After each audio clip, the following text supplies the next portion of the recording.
A Bíblia diz, eu quero ler com você em Êxodo, capítulo de número 33, versículo de número 13.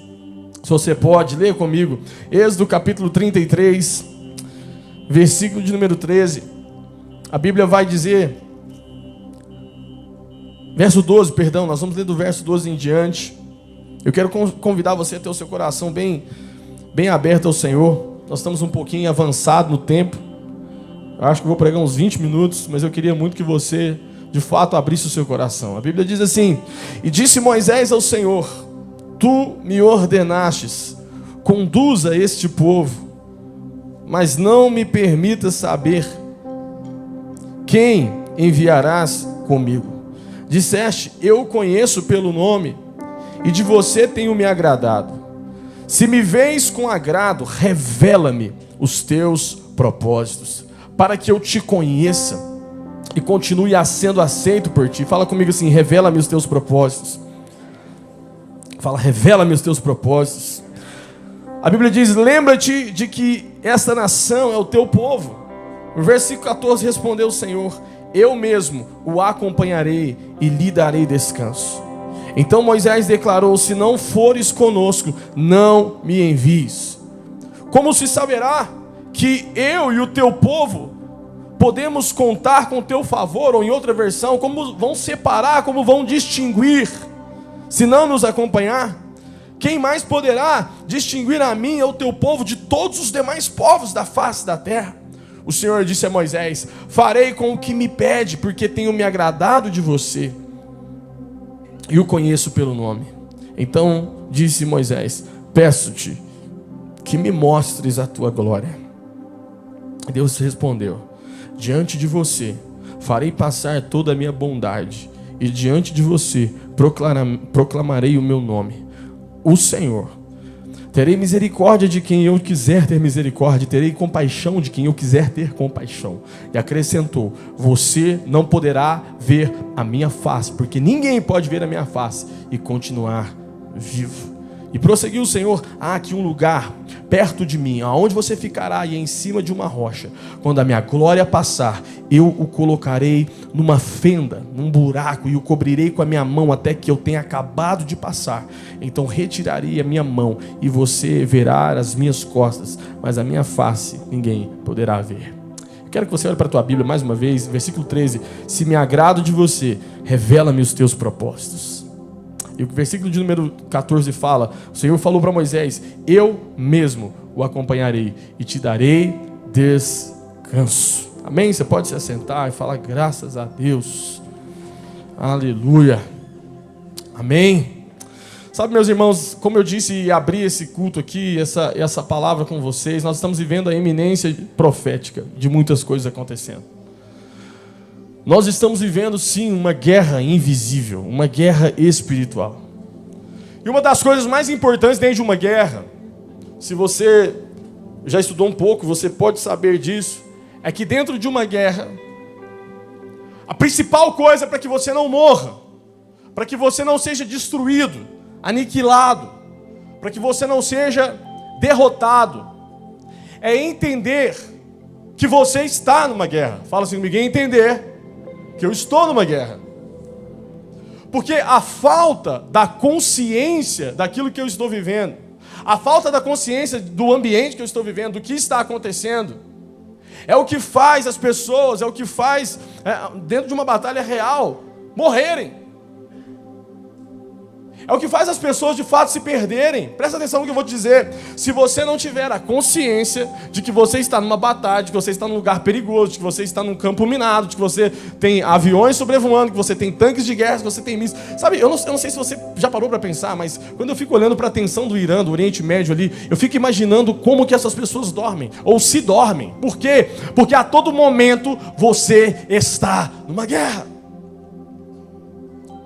Eu acho que você não conseguiria dormir se você tivesse nesse tipo de tensão. Concorda comigo? Por quê? Porque há uma consciência. Existe uma consciência que eu estou num campo de batalha. Eu não consigo relaxar, eu não consigo dormir, porque eu estou vivendo uma batalha, estou vivendo uma guerra. A consciência do que eu estou vivendo é o principal ponto para que eu não morra.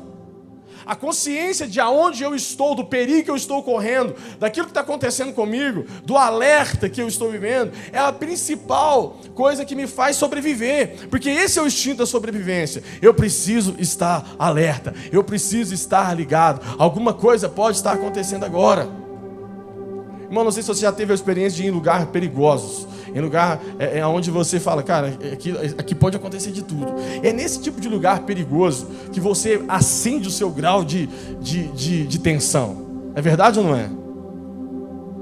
Ninguém dorme num volante. Ninguém fica relaxado num volante.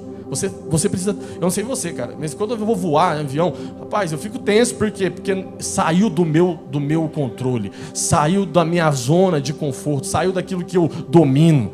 Tudo aquilo que sai daquilo que te domina, você fica atento, aquilo te alerta. E o interessante é que nós cristãos não damos valor nesse nível de guerra espiritual que muitas vezes nós vivemos. O apóstolo Paulo fala que nós estamos vivendo sim uma batalha invisível, como nós temos visto nos últimos dias, sobre essa questão do discernimento, sobre o andar no Espírito, sobre o caminhar no Espírito. Eu continuo essa série dizendo para vocês que andar no Espírito é entender que nós estamos vivendo uma guerra espiritual o tempo todo. Pastor, mas eu não sou evangélico, eu não sou protestante, eu sou católico, eu sou espírita, ou eu sou ateu, ou eu acredito num monte de coisa, eu acredito naquilo outro. Não tem problema, isso não tira você da guerra. Está entendendo, sim ou não? Ela está acontecendo. Você querendo ou não, você vendo ou não, você aceitando ou não, você concordando ou não, o dia em que você nasceu, você já nasceu dentro de uma batalha. E a batalha, o prêmio dessa batalha é a sua alma. É a sua consciência. É quem você é. É você. Você está no meio dessa guerra. Você é o troféu dessa guerra. Quando a gente olha para João, quando a gente olha para Apocalipse, o que João viu na ilha de Patmos, a revelação de João em Apocalipse. Quando você pega o capítulo 6, versículo 13, a Bíblia fala que João viu como que figos, estrelas caindo do céu, como um chacoalhar de uma figueira. E aquelas estrelas caíam e arrebentavam a terra. Sabe o que é interessante? É que João, ele teve uma revelação futurística, ele teve uma revelação do futuro, do porvir, do apocalipse, né, do final. Porém, ele teve uma revelação dentro do contexto histórico que ele vivia. João nunca tinha visto mísseis, João nunca tinha visto balas, João não tinha visto nada disso. Então o que ele conseguiu interpretar, que estava caindo na terra, como um chacoalhar, estrelas caindo, não eram bem estrelas. O que ele estava vendo eram mísseis, guerra. Interessante que Apocalipse capítulo 9, a Bíblia fala que João viu uma nuvem de gafanhotos nos céus, vindo. E o mais incrível é que João fala que ao ver essa nuvem de gafanhotos, ele traçando, escrevendo o livro da revelação, o Apocalipse, ele escrevendo tudo e colocando todo o futuro no papel, ele fala assim, olha, eu vi essa nuvem de gafanhotos, e o barulho deles era como o som de cavalos. Você já imaginou isso, cara? O que João estava vendo eram helicópteros, eram drones gigantes, mas ele conseguia traduzir para aquilo que ele entendia. Sabe, gente, eu não sei se vocês estão entendendo, mas nós estamos vivendo sim a eminência do fim dos tempos. Estamos vivendo uma era apocalíptica. Cumprimentos e cumprimentos de profecias estão assim, ó, acelerando. Pandemias, terremotos, maremotos, guerras. Israel é o ponteiro do relógio de Deus. Israel é o cronômetro do relógio de Deus. Israel está chacoalhando. As profecias estão chacoalhando. Eu nunca vivi. Eu tenho 33 anos de cristão. Eu tenho 33 anos. Desde que eu me lembro, na minha consciência de criança, eu escuto sobre profecias bíblicas. Eu escuto sobre a questão dos judeus. Eu escuto sobre o muro das lamentações, o portal de Jerusalém que vai se abrir. Eu escuto tudo sobre tudo isso. Mas eu nunca vivi, nesses últimos 33 anos, tantas realidades proféticas bíblicas como nos últimos 10 anos. Nunca. Nunca. Por quê? Porque há sim uma eminência apocalíptica da volta de Jesus. Ah, pastor, mas o que eu preciso fazer sobre isso? Na verdade, meu irmão, o que nós precisamos entender é que não tem como um cristão, e tudo isso ser atordoador para um cristão, se ele está preparado para a volta de Cristo. Se ele está pronto para a volta de Jesus. Pastor, e o que Moisés tem a ver com isso? E o que esse texto tem a ver com isso? Tudo, porque na verdade um cristão, ele só pode estar plenamente preparado para a volta de Cristo. Ele só pode estar preparado para o arrebatamento da igreja quando ele entende qual é o papel dele. O meu papel não é ir para minha casa hoje e ficar olhando os jornais e fazer um bunker, né, dentro da minha casa ali, esconder num subsolo e falar, cara, agora eu vou guardar tudo aqui e vou esperar o pau quebrar no mundo. Não! Mas pelo contrário, é fazer o que a Bíblia diz na parábola, quando Jesus fala sobre a sua própria volta. E o que Jesus fala quando ele fala sobre a sua própria volta? Ele fala e ele compara a volta dele como um casamento, como as 10 virgens. Interessante, porque isso era muito real para o judeu. O judeu, ele olhava para a cerimônia de casamento, ela foi toda contextualizada dentro do arrebatamento. Eu não sei se você sabe, mas quando alguém ia se casar, primeiramente o amigo do noivo ia com ele, e quando ele iria com ele, ali se fechava todo o dote da noiva com o noivo.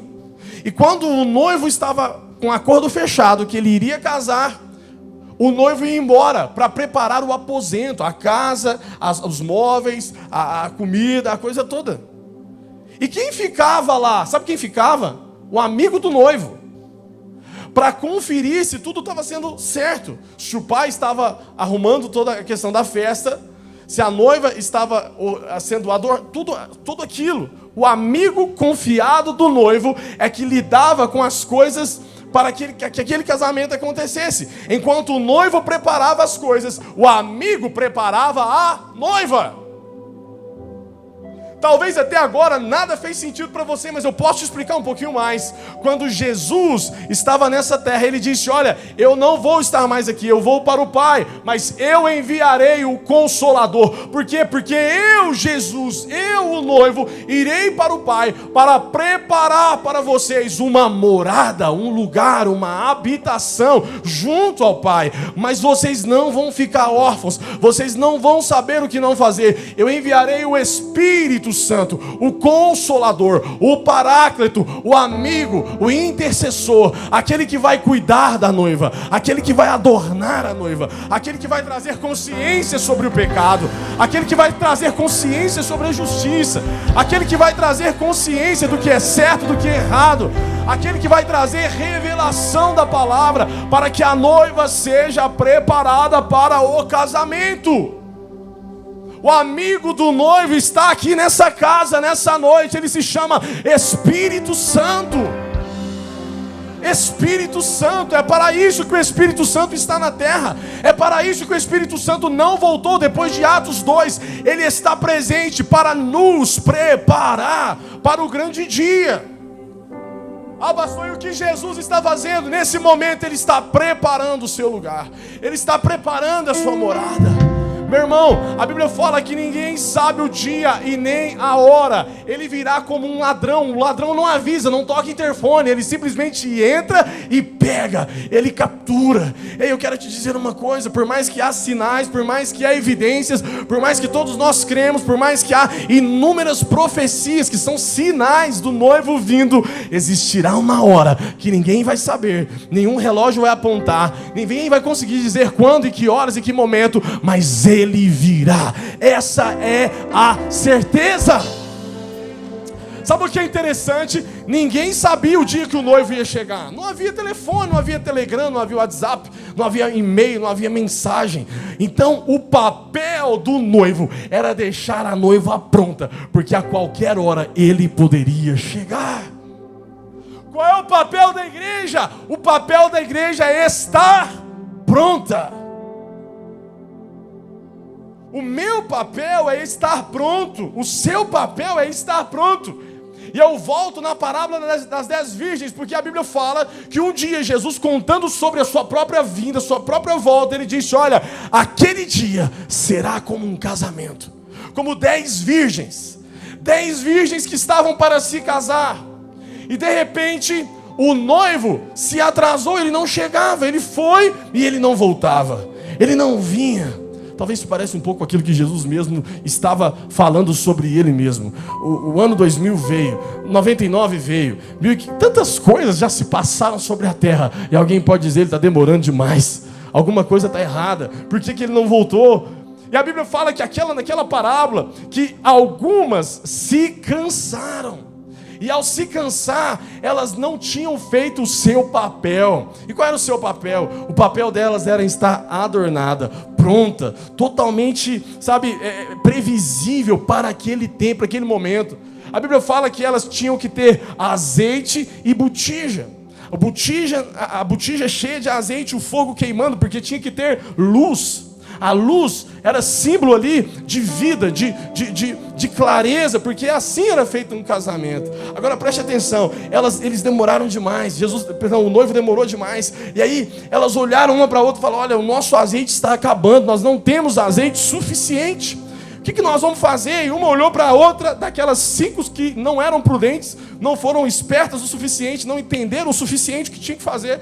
E elas viraram e falaram: nós vamos procurar azeite. As outras que tinham falavam: olha, tudo bem, nós não vamos emprestar azeite para vocês, porque se a gente empresta para vocês, quem vai ficar sem azeite é quem? Somos nós. Então elas vão procurar. E quando elas vão procurar o azeite, quem chega? O noivo. O noivo.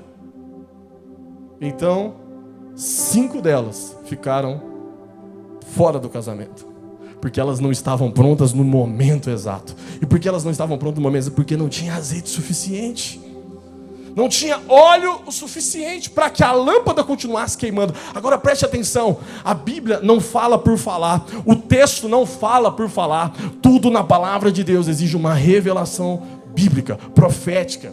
E quando a Bíblia fala sobre o azeite, quando Jesus fala: olha, é preciso ter o azeite na botija. Obviamente, eu estava ali dentro da sala e eu falei: cara, não é possível, acho que a pastora Edinaura leu a minha pregação. Porque o que eu vim falar para vocês é justamente que quando não há óleo na botija, quando não há azeite dentro da sua botija, quando não há suficiente aquilo para a chama continuar queimando, você pode ser pegado despreparado. E o que é o azeite? O azeite é a vida de Deus, é o Espírito Santo, é a unção de Deus. Ele é que faz o fogo continuar queimando, para que a gente tenha luz, para que haja sabedoria, para que haja conhecimento, para que haja revelação. Eu não quero te assustar, mas se talvez hoje, quando eu falei: olha, nós estamos na eminência profética de um arrebatamento, alguém disse: será? Você está doido mesmo? Talvez você pode ter sido uma virgem, você pode estar sendo uma virgem imprudente, nécia. Por quê? Porque está faltando já luz na sua botija. Não tem conhecimento, não está entendendo nada, não está vendo como uma revelação profética. Está gritando: ah, esse Israel, pelo amor de Deus, mata inocente, faz aquilo outro. E você fala tanta barbaridade, você não entende. Ei, peraí, será que eu tenho azeite suficiente? Porque eu já vi isso aqui na Bíblia. Isso aqui está escrito em Apocalipse. Isso aqui também está escrito lá. Quando não há revelação profética, não tem luz do Espírito. Meu irmão, quando não tem revelação profética, tanto faz. Ah, eu vou continuar badalando, eu vou continuar vivendo a minha vida, eu vou continuar fazendo tudo que eu tenho que fazer, do jeito que eu estou fazendo, porque para mim sempre foi assim. Porque não há revelação profética. Talvez você está como uma virgem imprudente. Uma virgem que não entendeu que a qualquer hora o noivo está voltando. É interessante porque nesse texto aqui, que não tem nada a ver com o Novo Testamento, mas nós estamos falando lá do Velho Testamento agora. Até que aconteça isso aqui, a gente olha para esse contexto, o povo tinha acabado de adorar um bezerro de ouro. Deus então decide enviar um anjo com Israel, mas não ele mesmo. Ele fala, olha, eu não dou conta mais disso. Vocês estão aqui, eu estou fazendo tudo. Eu abro o mar vermelho, eu tiro vocês do Egito, eu tiro vocês da mão de Faraó. Eu abro para vocês o caminho, eu sustento vocês, eu faço tudo para vocês. E de repente, quando eu vou falar com o meu servo, vocês levantam um outro Deus. Uau! Irmão, olha para mim, pelo amor de Deus, eu preciso te explicar isso, porque isso veio fresco do céu para você. Enquanto Deus falava com Moisés, existe uma multidão que estava levantando o bezerro de ouro. Porque toda vez que você sai do lugar de acesso da revelação de Deus, toda vez que você não está na intimidade com Deus, toda vez que você não está movendo o profético de Deus em uma vida de jejum, de consagração, de entrega, de espiritualidade, você faz o quê? Você desce da montanha e você vive a sua vida plenamente aqui nessa terra sem nenhum entendimento bíblico. E o que você faz? Você levanta bezerro de ouro. Tem um monte de gente que, porque o noivo está demorando demais, ele está construindo seus próprios bezerros de ouro.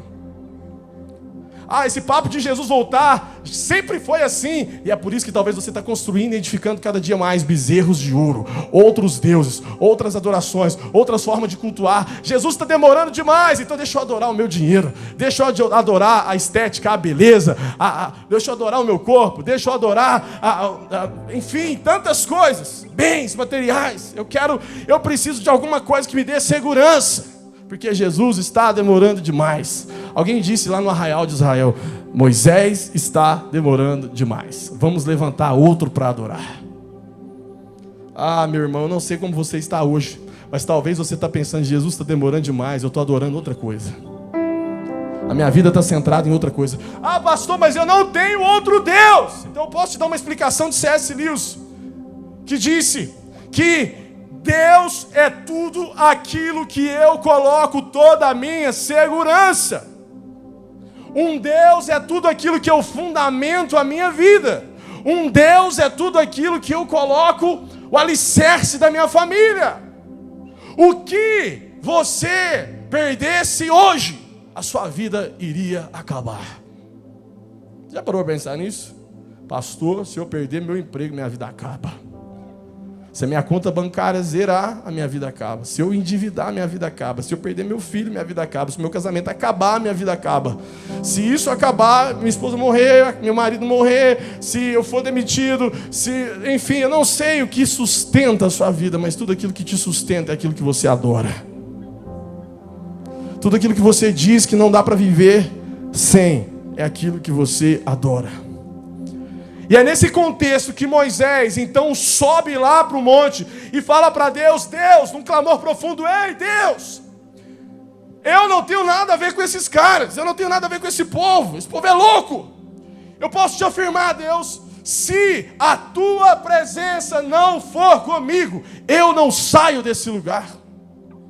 Manda esse povo sozinho, mas eu morro aqui em cima se o Senhor não descer comigo.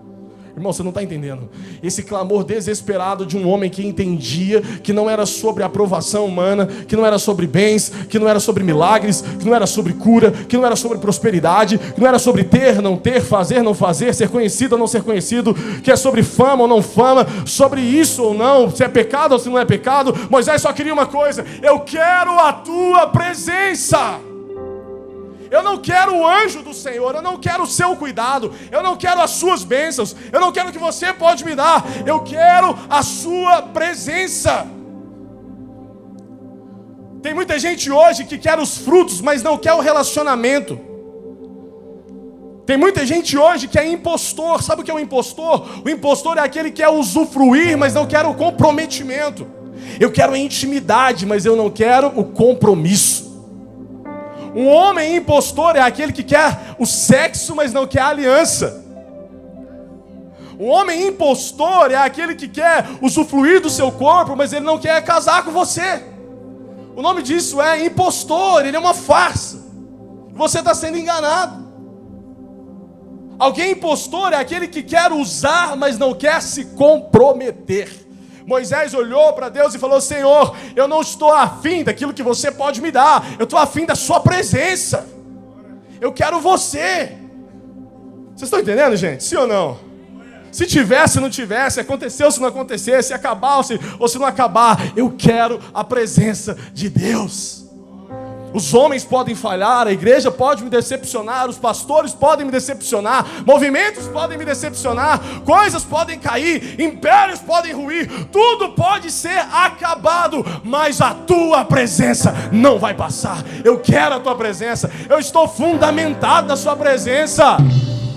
Vamos lá, crente. Alguém um dia disse: eu saí da igreja porque aquele povo é tudo hipócrita. Eu saí da igreja porque é só gente falsa. Eu não me comprometo porque tudo igual, nada muda. Esse negócio aí, tudo do mesmo jeito. Peraí, você serve um movimento, você serve uma igreja, um pastor, uma denominação, ou você serve a presença de Deus? Ou você anela pela presença de Deus? O que te faz brilhar os seus olhos, meu irmão? No versículo 13, ele fala: se você me vê com agrado, olha só, Deus, se o Senhor olha para mim e me vê alguma coisa, revela-me os teus propósitos, para que eu te conheça e continue sendo aceito por ti. Lembra-te desta nação que é o teu povo. Irmão, Moisés já caminhava com Deus, mas ele desejava conhecer ainda mais profundos os caminhos do Senhor. Olha que loucura, Moisés já tinha visto o que talvez 100% de nós nunca vimos de Deus. Vocês têm noção do que é isso, cara? Um cara está andando no deserto e uma sarça começa a pegar fogo. E ele fala: Moisés, tira a sandália dos seus pés, porque você está diante da minha presença. O cara tinha relacionamento com Deus a ponto de Deus chamá-lo de amigo. Aí Moisés chega diante desse mesmo Deus e fala: Deus, você não está entendendo, me mostra os teus caminhos, revela-me os teus propósitos. A palavra conhecer aqui no hebraico é iada, que significa uma relação íntima, pessoal, transformadora. É como se Moisés estivesse olhando para Deus e falando assim: Deus, a gente é best, a gente é amigo, a gente anda junto, mas você não está entendendo, eu quero ser o seu melhor amigo. Eu quero conhecer os teus propósitos. O que Moisés estava falando é igual quando você tem uma pessoa que você é tão íntima dela, que ela, quando olha nos seus olhos, fala: eu sei o que você está pensando. Você está entendendo? Sim ou não, gente? Moisés queria conhecer o que Deus estava pensando só no jeito de olhar. Benihim falou uma coisa, que ele disse o seguinte: o maior milagre não é a cura, não são um paralítico levantar, não é nada disso, mas é conhecer o Espírito Santo como um amigo. Sabe, talvez você está buscando as obras de Deus, as coisas de Deus. Deus me abençoa, amanhã eu preciso fechar aquele contrato. E Deus está falando: eu só quero que você se levante e se lembre que eu existo, que você chore diante de mim, que você quebrante o seu coração diante de mim. Deus, mas eu quero tanto construir aquela casa. E Deus está dizendo: mas eu quero fazer tanto de você uma casa, eu quero habitar em você, eu quero mover em você. Deus, mas eu preciso tanto de dinheiro. E Deus está dizendo: eu preciso tanto do seu coração. Ei, meu irmão, eu já disse isso aqui uma vez, eu volto a repetir: Deus não é nenhum entretenimento, Deus não está nem aí para as suas preferências, Deus não está interessado em te fazer feliz. Deus está interessado em te salvar. Deus está interessado em te transformar. Talvez você está buscando as obras de Deus. O povo via os milagres, Moisés via o coração de Deus. E é assim que nós andamos dentro dessa guerra invisível, conhecendo Deus e sermos blindados por Ele. No versículo 14, a Bíblia fala que respondeu o Senhor a Moisés: eu mesmo o acompanharei e lhe darei descanso. Interessante que Deus não envia um anjo, um método, mas Ele promete: eu mesmo. Fala comigo assim: eu mesmo. Fala: eu mesmo. Ou seja, a presença dele é muito mais do que uma companhia, é descanso, é segurança, é autoridade. Meu irmão, você pode falar o que você quiser de Israel, você pode falar o que você quiser dos judeus, mas me encanta ver aqueles caras dentro dos bunkers, dentro dos quartéis generais, cantando, gritando e rindo, e bomba moendo. Alguém diz: como eu posso dizer, eu mesmo irei contigo?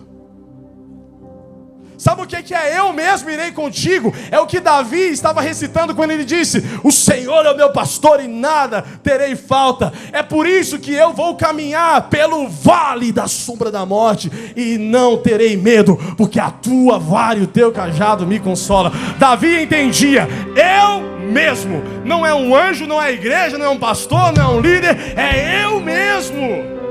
E eu mesmo traz segurança, traz descanso. Alguém diz: o que é a receita para a ansiedade? Eu te digo: um coração rasgado diante de Deus e da presença dele, chorando, entregue, rendido. Porque quando você sai daquele quarto quebrado, moído, com lágrimas, com a palavra de Deus entrando dentro de você, você só consegue olhar para o mundo e dizer: eu não temerei. Por quê? Porque o eu mesmo está comigo. O eu sou, aquele que é, ele que é, eu não tenho medo. Será que você tem medo? Eu posso te dizer uma coisa, meu irmão: não há o que temer. O mundo vai piorar, as coisas vão ser destruídas, tudo vai ficar muito mais difícil do que você imagina. Mas eu posso te dizer: Ele sempre estará conosco até a consumação dos séculos.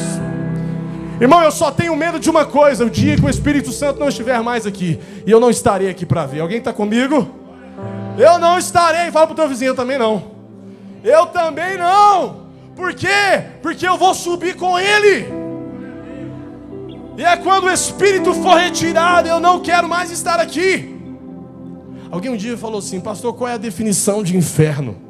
Sabe qual é a definição de inferno? A ausência de Deus. Se Deus não estiver no céu, o céu é um inferno, irmão. Porque o que faz o céu ser o céu é a sua presença. Deus não envia um método, Deus não envia uma forma, Ele fala: eu mesmo.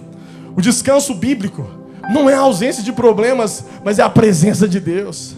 Uma mulher chamada Catherine Kuhlman, que eu sou fã desaço dela, tenho livros dela, eu curto pra caramba. A Bíblia fala, essa mulher fala, e tem tudo a ver com aquilo que nós lemos na Bíblia, que a Bíblia fala: não é o quanto que você tem de Deus que faz você alguém profundo em Deus, mas é o quanto Deus tem de você. Sabe, não importa, talvez você vai ficar aqui 2 horas. Eu não me lembro quem falou, e não quero saber também, o legal é a frase, mas alguém disse o seguinte: que você estar dentro do McDonald's por 2, 3, 4, 5 horas não faz de você um hambúrguer. Assim como você está dentro de uma igreja não te faz íntimo de Deus, não te faz se relacionar com Deus. Talvez você se assenta aqui todos os domingos, e não entende nada sobre Jesus, não teve um relacionamento com Jesus, não teve uma experiência com Jesus, e eu posso te afirmar: isso não faz de você um cristão. Deus não tem para você uma religião, Deus não tem para você um caminho de acesso religioso, não. Deus tem um relacionamento. O que mais tem dentro do meu WhatsApp, do meu direct aqui no Instagram é: pastor, por favor, ajuda o meu marido, ajuda o meu filho, ajuda o fulano de tal. Eu posso dizer para você: não tem como ajudar ninguém se não for pelo Espírito de Deus. O que convence o homem não é uma experiência de igreja, não é a banda legal, não é a música legal, não é, sabe, nada disso. O que convence o homem do pecado é o Espírito Santo de Deus. É o Espírito Santo de Deus, meu irmão. Não há convencimento de pecado sem a presença de Deus, sem o Espírito Santo. É Ele que traz a consciência de que: ei, peraí, eu estou sujo, eu preciso me limpar. Vamos lá, alguém está comigo? Não existe nada que vale a pena sem a presença de Deus. Não tome decisões sem a presença de Deus. Não inicie projetos sem a presença de Deus. Não entre em ministério sem a certeza de Deus. Será que Deus está indo comigo, ou será que eu estou indo fazer algo para Deus? É muito diferente Deus estar com você e você estar indo fazer algo para Deus. No versículo 15 a Bíblia fala que então Moisés declarou: se você não for comigo, não nos envie. Ou seja, Moisés está dizendo em outras palavras: eu prefiro o deserto, eu prefiro voltar para Faraó do que Canaã sem você, Deus. Vamos lá, tem muita gente correndo para Canaã e Deus já ficou lá no monte dizendo: pode ir, porque eu não tenho comunhão com bezerro de ouro. E alguém olha para Canaã e fala assim: peraí, essa Canaã está um inferno, está pior do que o Egito. É porque o que faz de Canaã ser Canaã, você deixou em cima do monte quando você falou: Deus, me dá suas bênçãos, mas eu não preciso da sua presença. Tem gente que hoje está vivendo sucesso material, tem carro, tem dinheiro, tem salário, tem tudo legal, mas não tem prazer em Canaã, porque Deus ficou no monte. Eu não quero Canaã sem Deus, irmão. Eu não quero terra prometida sem a presença de Deus. Até porque se Ele não for, nada vai ter gosto. Nada vai ser real. Alguém está comigo aqui, pelo amor de Deus, e estão entendendo que para nós vivemos um arrebatamento, um entendimento de uma guerra invisível, nós precisamos estar linkados, alicerçados, amando a presença de Deus. Só que essa decisão, ela revela um coração rendido. Leonard Ravenhill, ele falou o seguinte, que a igreja pode viver sem oração, mas ela não pode viver e sobreviver sem a presença de Deus. Pastor, o que ele quis dizer com isso? É que se talvez, me desculpa, me perdoa, eu não quero entristecer você, eu não quero nem mesmo ofender a mim mesmo, que sou um pastor de igreja, mas é bem possível, Bebeto, que se a gente tirar o Espírito Santo da igreja, em 95% delas, elas continuariam normais. Tudo acontecendo normalmente, porque infelizmente nós nos acostumamos a fazer tudo sem Ele. Nós nos acostumamos, vamos lá, a gente abre um culto, agora a gente toca uma música, agora a gente faz um louvor, agora entra a galera, agora vamos fazer aqui, e de repente, opa, o culto acabou, e o Espírito Santo está assim, ué, e eu nem fui notado, ninguém nem me viu, eu nem fiz o que eu queria fazer. Sabe, talvez, será que você se moveria se Deus não tivesse no projeto que você iniciou? Eu posso te fazer essa pergunta, será que você se moveria no projeto que você tem de vida, se Deus de fato tivesse falado, olha, eu não estou com você? Será que você tinha, olha, se a tua presença não for, eu fico, Deus? É interessante porque no versículo 16 a Bíblia fala, como se saberá? Olha o que Moisés fala para Deus, eu acho fantástico, cara. Moisés, acho que talvez ele era um pouco de advogado, não tinha condição não. Olha o que ele fala, como se saberá, Deus, que o teu povo é de fato o teu povo, se a gente conta com o teu favor, mas a tua presença não está. O que mais pode diferenciar a gente do teu povo, dos demais povos da face da terra? Alguém pode dizer, porque eles eram abençoados, mas a Babilônia também era muito top, cara. Vocês estão entendendo? O Egito também era top, mas não tinha Deus. Porque o que faz ter Deus não é o que você tem, não é o que você está fazendo. Ah, pastor, mas está dando tudo certo. Eu sei, mas até o caminho para o inferno tem hora que dá tudo certo. Dá tudo certo. Está tudo legal. Você está ganhando dinheiro. E está tudo certo. Porque quanto mais dinheiro, você está mais longe de Deus. Trocou o carro, está tudo certo. Porque quanto mais o carro está novo, parece que mais longe você fica de Deus. Vocês estão entendendo, sim ou não? Não é sobre o que você tem que faz a evidência de Deus estar com você. Não é sobre o que você está conquistando que tem a evidência de que Deus está com você. Sabe, interessante porque quando a Bíblia fala aqui, como que eles vão diferenciar? A gente vai estar tudo bem legal, mas a tua presença não vai estar com a gente vai ser igual a todo mundo. O que Moisés está dizendo é, nós seremos iguais se a tua presença não tiver. Sem ela a gente é só religioso. Meu irmão, pelo amor de Deus, você precisa entender o que Charles Finney falou sobre a presença de Deus. Ele disse, a presença de Deus em mim era tão real que quando eu pregava, até os ímpios tremiam diante dela.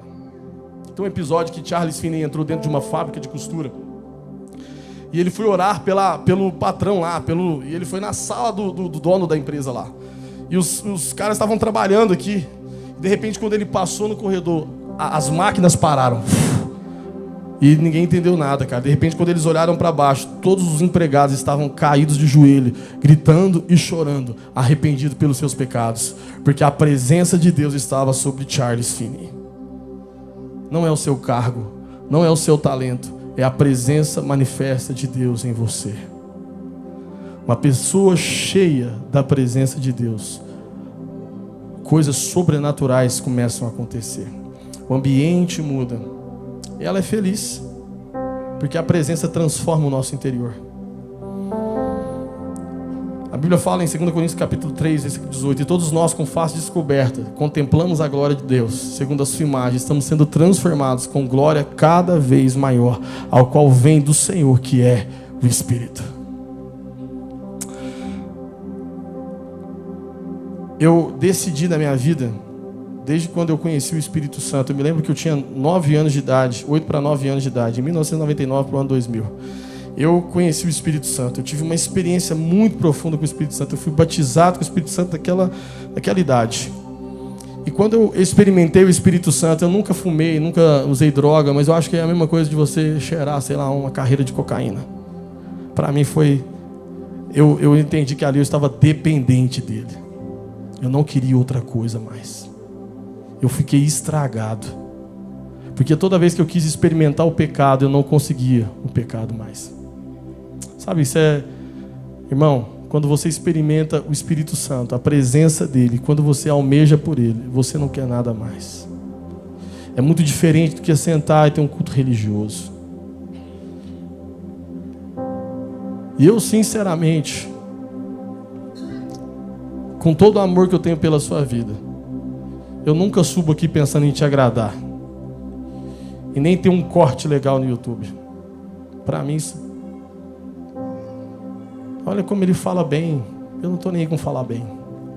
Eu preciso que você entenda que o Espírito Santo e que a presença de Deus deve ser tudo em você. E o pecado precisa ser abominado.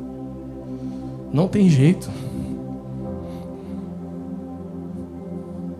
Quando você experimenta a glória de Deus, você acessa a presença de Deus, você não consegue viver sem outra coisa. Sabe, não é sobre o que falam, sobre o que dizem, sobre o que estão... Talvez você é tão infeliz porque você ainda não tem a presença do Espírito Santo. Ou talvez você perdeu. Sabe, você já experimentou tanto de Deus, mas você se perdeu. Você está construindo bezerros de ouro porque Jesus demorou demais. Porque Moisés ficou muito tempo lá em cima. Sabe, Evan Roberts disse: dobre-se. Deus não usa quem não se quebranta primeiro. Evan Roberts foi um líder de um avivamento do país de Gales, onde todo um país se converteu a Jesus. Eles tinham um movimento de oração tão forte, tão forte, tão forte, que durou por décadas. Sem transformação não há um encontro genuíno. Avivamento não é barulho, é mudança, é transformação. Alguém pode dizer que, mas existem outros caminhos. Não, só há um caminho, o caminho da fome por Deus. Só que esse anseio, ele não é ocasional. Ele é diário, ele é constante. A Bíblia fala, como anseia, Salmo 42, como a corça anseia pelas águas, a minha alma anseia por ti. Um dia houve um avivamento numa cidade chamada Pensacola, nos Estados Unidos. E uma das canções que fez aquele avivamento ficar tão marcado, ela marcou muito a minha vida, que é em inglês chama Heart Worship, né? Coração de adorador, que na verdade é a essência da adoração. Estou voltando à essência da adoração e a essência... E lá em Pensacola, quando eles começavam a tocar essa música, aquele culto durava 6, 7, 8, 9, 10 horas. Sabe o que me entristece? É quando eu tenho que subir aqui nesse altar e falar, cara, eu tenho que pregar meia hora para vocês bem rápido. Porque é muito importante que amanhã eu acorde descansado, pastor.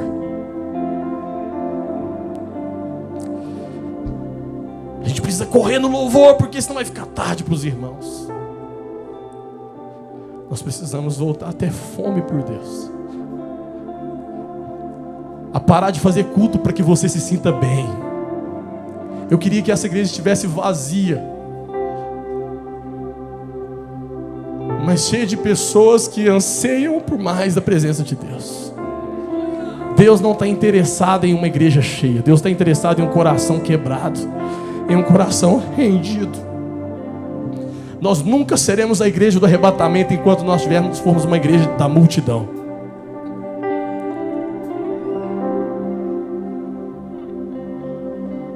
Sabe, talvez você está aí, eu vou lá para o Legendários que a minha vida vai mudar. Não vai mudar, sua vida vai continuar do mesmo jeito. O que vai mudar tem que ser a sua fome por Deus aqui, ó. Tem que ser antes de você subir, cara. Eu vou no culto porque, cara, não fica na sua casa. Você só trocou a denominação, a religião. Nós precisamos de gente que tem fome por Deus, que anseia por Deus.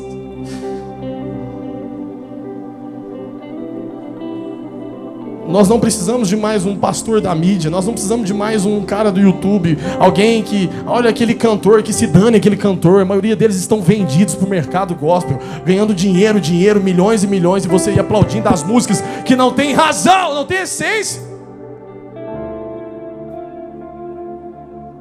Sabe? Será que essa é de fato a igreja do arrebatamento?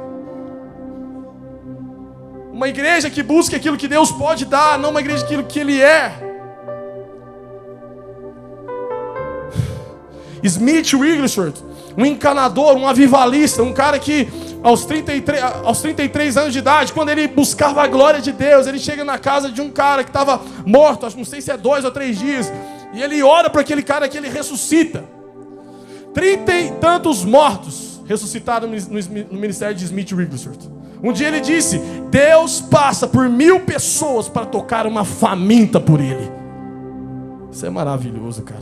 Jesus, onde é que o Senhor está? Vamos! A filha de Jairo está doente. Jesus topou com me lixando quem é Jairo, se ele é mestre da sinagoga, se ele é empresário, se ele é importante. Existe alguém que me tocou aqui, e de mim saiu poder, saiu unção. Ah, pastor, mas essa palavra não vai agradar as pessoas. Irmão, desculpa, hoje é eu. Não dá não. Eu não me importo com isso, sinceramente. Quando eu estava ali dentro daquela sala, Deus falou para mim assim: você vai pregar o que vão te aplaudir ou você vai pregar o que eu vou ficar feliz? E eu juro para você que eu me esforço. Eu entro aqui e falo: Deus, hoje vai ser mais legal. Mas irmão, nós precisamos entender que o que Benny Hinn diz, que o secreto é onde o Espírito Santo transforma um vaso comum em um vaso de honra. É ali que ele reativa o seu sobrenatural, a sua fome, que ele direciona você. Até quando o diabo vai ter que te massacrar, Satanás vai ter que pisar em você para que você volte para a presença de Deus. O Espírito Santo está te chamando hoje, mais do que uma informação, uma experiência, assim como Moisés, e clamar: ei Deus, se a tua presença não for comigo, não me deixe sair desse lugar. Eu não quero informação, Deus. Eu não quero conhecimento.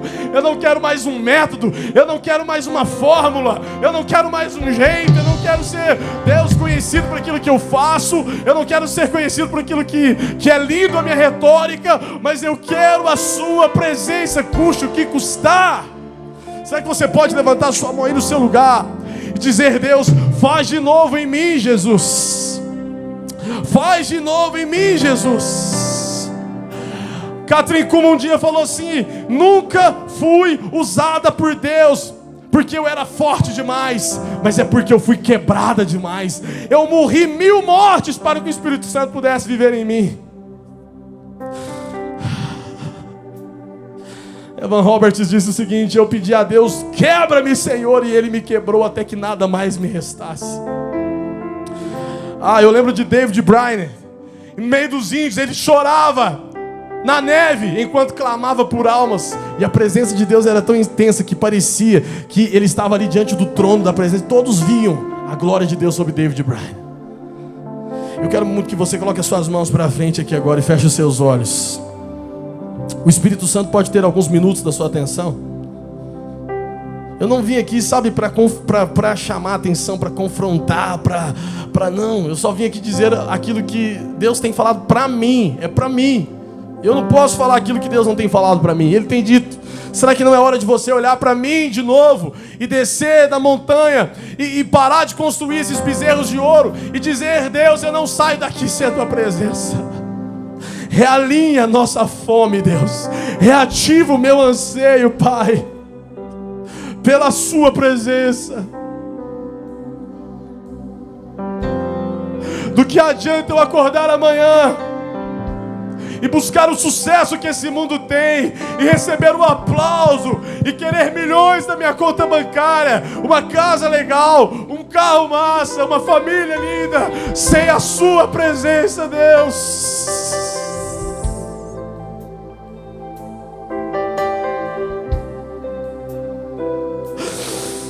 Jesus!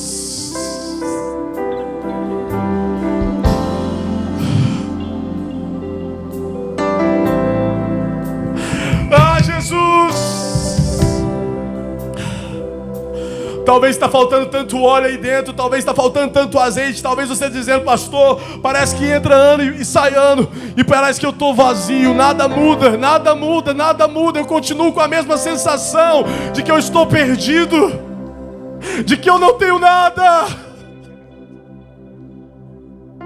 Ah, Jesus, desperta um povo desesperado pela sua presença aqui nessa noite, que não está atrás do próximo movimento, que não está atrás do próximo pregador, que não está atrás do próximo cantor, da próxima banda famosa, mas que quer a sua presença.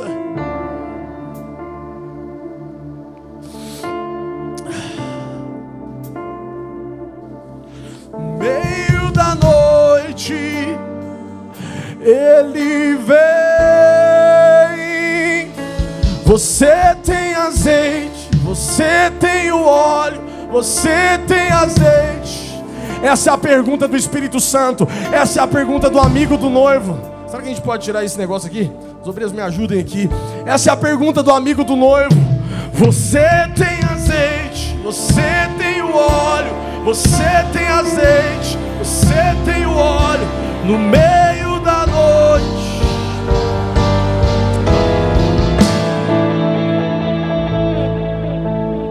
feche os seus olhos e coloque suas mãos para frente. Começa a dizer: Deus, eu posso repetir o que Moisés disse naquele lugar: eu não sairei desse lugar sem a tua presença. Alguém pode estar um pouco sem pressa hoje e dizer: Deus, eu não quero sair daqui sem a tua presença. Eu não quero ouvir sobre andar no Espírito, eu quero receber o Espírito. Eu não quero ouvir apenas sobre aquilo que é o meu próximo passo. Eu quero que você me encha. Talvez é a tua primeira vez aqui hoje, você nunca viu ninguém falar sobre isso. Eu posso dizer, há uma presença real, palpável, tangível do Espírito Santo. Ele é real, Ele é real. O Espírito Santo, Ele é mais real do que o banco que você está assentado. Talvez você está vivendo uma vida tão chata, uma vida tão vazia, uma vida tão seca, uma vida tão fria. Você vem na igreja, você até se sente bem, mas amanhã quando você acorda parece que esse vazio volta. O nome desse vazio se chama Espírito Santo. Ele quer te encher, Ele quer te preencher. Ele é a plenitude. O Espírito Santo, Ele não veio para a terra para ser simplesmente um guarda-costas, um vigia. Não, Ele veio para te encher. E quando Ele te enche, eu posso te afirmar, o seu sorriso muda, a sua vida muda, o seu gosto pela vida muda, o seu trabalho muda. Sabe, alguém pode dizer para mim: pastor, eu não consigo vencer o pecado. E eu te afirmo, você não vai conseguir. Porque o que faz você vencer o pecado é quando você é cheio do Espírito Santo. O Espírito Santo, ele te enche de uma tal forma que quando você olha para o pecado, você não sente prazer, você sente compaixão. Você fala: Senhor, eu posso orar por aquela pessoa, eu posso ministrar cura sobre aquela pessoa. Há uma presença de Deus aqui nesse lugar, há um temor de Deus. E sabe qual é o nome desse temor? É uma preparação para o arrebatamento. O que Deus quer fazer aqui com você é encher a sua botija de azeite. Só que preste atenção, Ele vai encher a sua botija de azeite aqui, o fogo vai acender, você vai se sentir tão bem como você nunca se sentiu. Mas amanhã é necessário ter mais óleo, é ter mais azeite. E como é que eu faço isso, pastor? É simples, é só você pegar e fazer o que Jesus falou. E o que Jesus falou? Quando você quer orar, entra para o teu quarto, fecha a porta e começa a falar com seu pai. E ali Ele vai começar a ministrar o quê? É esse azeite, essa porção do Espírito Santo. Todos os dias isso está disponível, agora mesmo. Pastor, será que isso é real? Você pode me desafiar de fato a ter uma experiência sobrenatural? Eu posso, porque em Atos 2 a Bíblia fala que estavam todos reunidos em um só lugar. E quando eles começaram a ter expectativa pela presença do Espírito Santo, por algo acontecer, porque foi esse o comando: fica lá, até que do alto sejais revestidos do Espírito, de poder. Talvez eu fique olhando, sabe, para os discípulos e pensando, eles nem imaginavam o que era aquilo que Jesus estava falando. O que é isso que Jesus falou para a gente? Ficar aqui porque vai vir uma coisa, ficar aqui porque vai vir tal do Espírito Santo, vai vir um poder. Que negócio que é esse? A gente não sabe.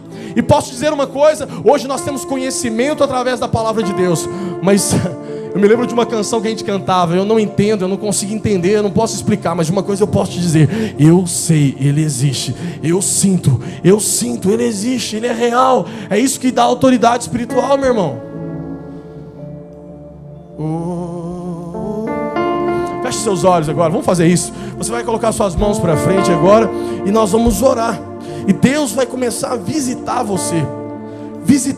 Talvez você está tão preso. Preso por quê? Talvez você está preso por religiosidade. Talvez você está preso por obras de macumbaria, de magia negra, de feitiço. Que isso existe, pastor? Existe, meu irmão. O Espírito Santo quer te libertar. Deus quer te dar uma vida nova. Escravo talvez do vício. Talvez você está escravo da droga e está achando que isso veio da minha família. Não, isso não veio da sua família. Isso veio do inferno. E Deus quer tirar você lá desse inferno hoje e quebrar essas correntes e fazer de você um homem livre, uma mulher livre. O Espírito Santo, Ele é real. Ele é poderoso. Ele não é uma religião. Ele não é uma igreja. Ele não tem conchave com um pastor, ele não tem conchave com alguém famoso, não. Ele é livre. A Bíblia fala que aonde o Espírito de Deus está, a liberdade, ele é livre. Não sabes de onde vem e nem para onde vai, mas uma coisa a gente sabe: quando ele vem, todo mundo sabe que ele veio. Já tem geral aqui sabendo que ele chegou. Já tem uma geral aqui sabendo que ele chegou. Alguém pode dizer assim: pastor, como é que você sabe? É simples, sinta Ele aí. Sinta Ele aí. Ele está começando a aquecer o seu coração, a despertar o seu entendimento. E você vai ter revelações de Deus para esses últimos dias. Sabe, quando Jesus voltar não haverá surpresa, porque o Espírito te preparou. O Espírito te preparou. Esse é o trabalho do secreto, esse é o trabalho da presença dEle. Vamos fazer um desafio. Você vai fechar os seus olhos agora e você vai com as suas mãos para frente agora. Os obreiros fiquem no meio dos corredores e nós vamos fazer um desafio espiritual aqui. Nós vamos chamar pelo Espírito Santo e cadeias vão começar a ser quebradas. Coluna vai voltar para o lugar. Joelho vai ser consertado. Se tiver perna que tem que crescer, vai crescer. Ouvido que abrir, vai abrir. Olho que tem que ver, vai ter que ver. A presença de Deus. Alguns vão ser batizados com o Espírito Santo. Sabe o que é o batismo com o Espírito Santo? São outras línguas. É um derramar de Deus, um poder que vai te ativar. E Deus vai te dar autoridade lá na sua casa.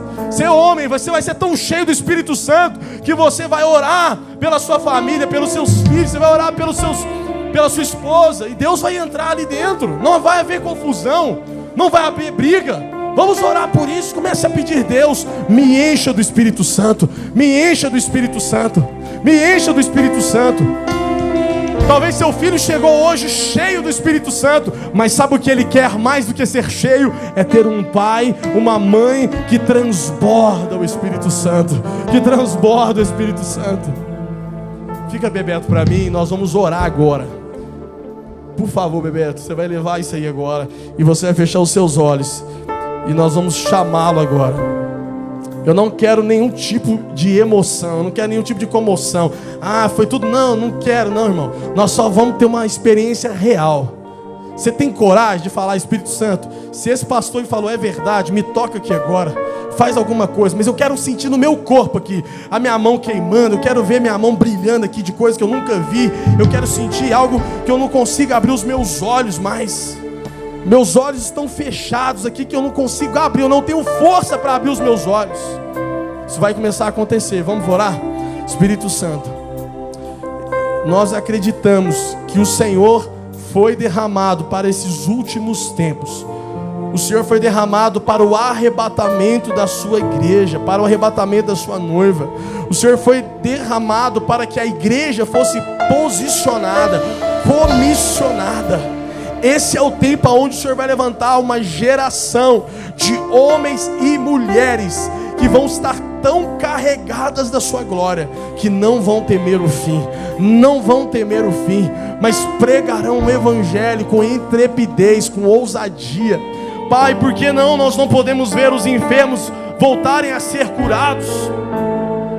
Por que não podemos voltar a ver demônios sendo expulsos da vida de pessoas que estão aprisionadas? Porque a tua palavra diz e recebereis poder ao descer sobre vós o Espírito Santo, e sede-eis minhas testemunhas. Testemunhas. Nós só podemos testemunhar aquilo que vimos e ouvimos. Aquilo que vimos e ouvimos. Começa a encher, Deus. Começa a encher, Deus. Começa a encher, Deus. Há um fogo de Deus aqui nessa coluna do meio aqui, tão forte. Há um fogo de Deus aqui no meio dessa igreja tão forte, tão forte, tão forte, tão forte. E Ele está enchendo você agora. Enchendo você, enchendo você. Eu posso te dizer, você pode ser batizado aqui nessa atmosfera, batizado com o Espírito Santo, receber outras línguas agora. Espírito da profecia, caia sobre nós. Espírito da profecia, caia sobre nós. Dons espirituais comecem a ser liberados agora. Poder agora para curar enfermos, expulsar demônios. Deus, eu dou uma ordem agora em nome de Jesus.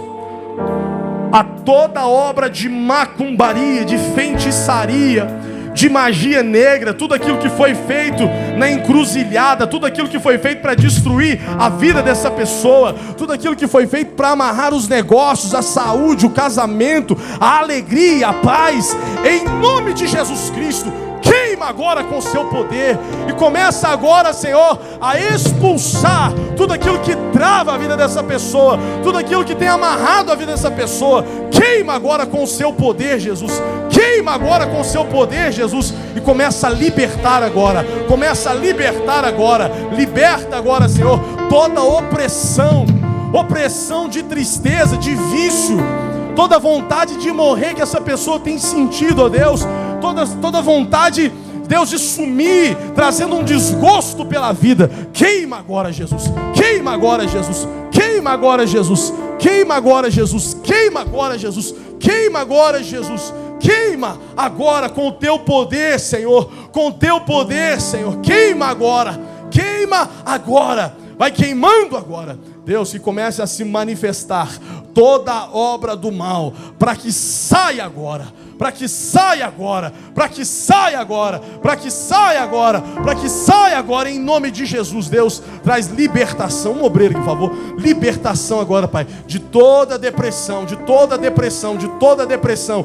Vai perdendo força na vida dessa mulher agora, em nome de Jesus. Toda tristeza, toda ansiedade, tudo aquilo que tem vindo, Senhor, e tem travado a vida dela, nós quebramos agora, amarramos agora, em nome de Jesus. Em nome de Jesus, queima com teu poder, Senhor.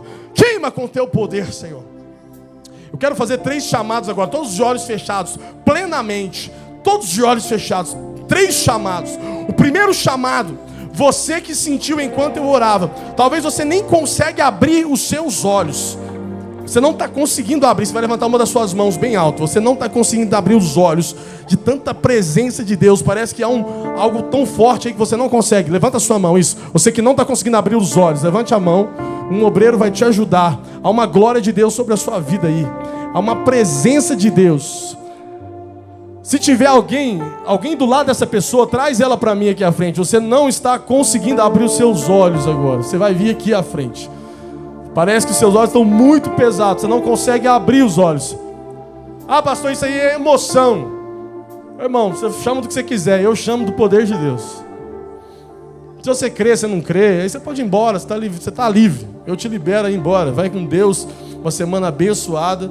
Mas eu preciso continuar aquilo que o Espírito Santo está fazendo. Há processos de libertação aqui.